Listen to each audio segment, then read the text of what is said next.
Hello everyone, welcome to my kitchen. I'm Belmore. It's finally the day. Today is the final recipe from Hero's Feast. Dwarves aren't known for their sweet tooth, but everybody enjoys a nice dessert from time to time. This chocolate and coffee pudding is named after one of the monsters that people may run into in the caves and dungeons of the world.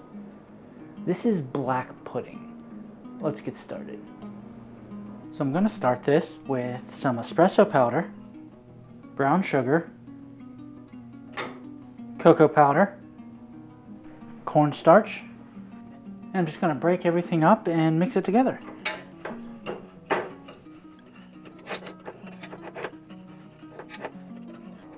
Next I'm going to put in the heavy cream and some egg yolks. And I'm just going to mix that until it's a uniform consistency.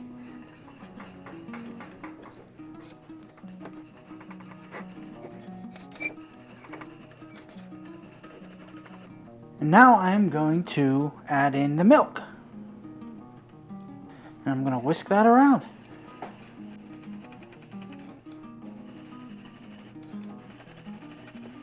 Now I'm going to heat it up for about 10 minutes.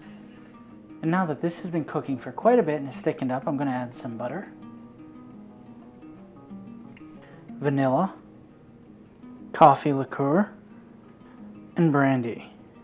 And I am going to stir that up and mix everything in and let the butter melt.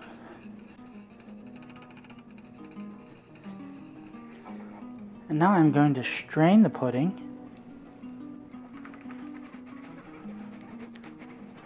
And then I'm just going to cover it up with some parchment paper. And then let that thicken and cool in the refrigerator for at least 4 hours.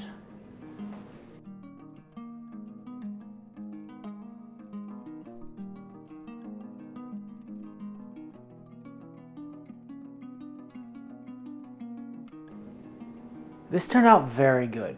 I think it could have thickened up a bit more, but I'm not really sure how to fix that, if it just needed a longer cooking time, or maybe a little more cornstarch, whatever it may be. It just didn't have quite the right consistency. Otherwise, it was delicious.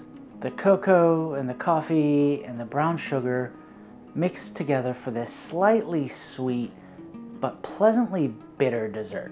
It comes across as a high-quality mocha masquerading as a pudding. And that's it. That's it for the Hero's Feast cookbook. Now I know you may have some questions about some of the recipes, and I want you to ask. People have been great about asking in the comments. Come on over to Twitter and Instagram, you can ask me about any of it. Just to get a few things though, my favorite dish was probably the chicken something dumplings or the potato leek soup. My least favorite recipe was the surrogate steak.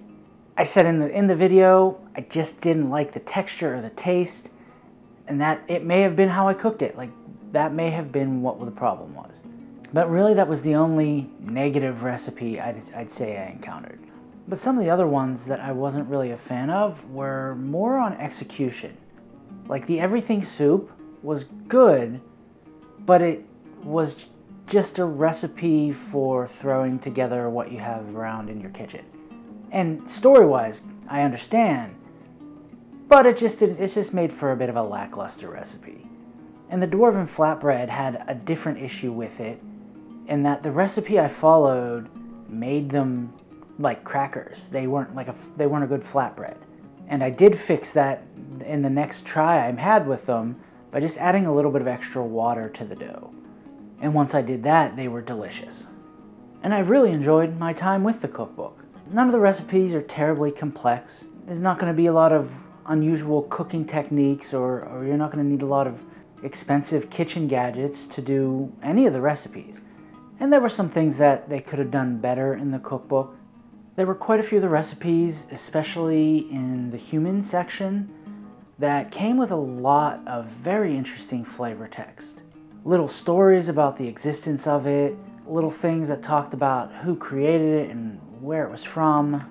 And those kinds of things just seem to fall off a bit towards the end. An example would be in this recipe specifically that I did today.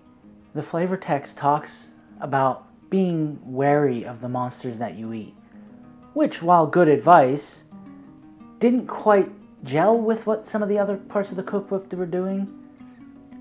Like if they had modeled the cookbook after some of the supplements that they're written in the hand of like Mordenkainen or Tasha, where they add these little pieces of flavor text about encounters and stories that they've heard, it would have probably fit a little better. It lacked some of the interesting story that, like I said, was more prevalent in the human section. This book also takes on one of the big qualms that people have with the 5e adventures, and that they're focused a lot on the Sword Coast. And what that means in this cookbook is that most of the recipes come from Western Europe and the United States.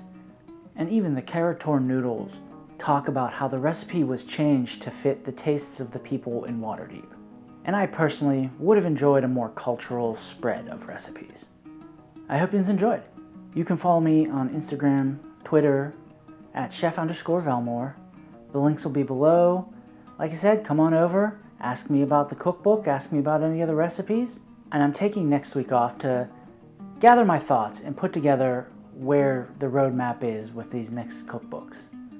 So, thanks for watching. Like, subscribe, and come on back in a couple weeks for a new cookbook and more recipes.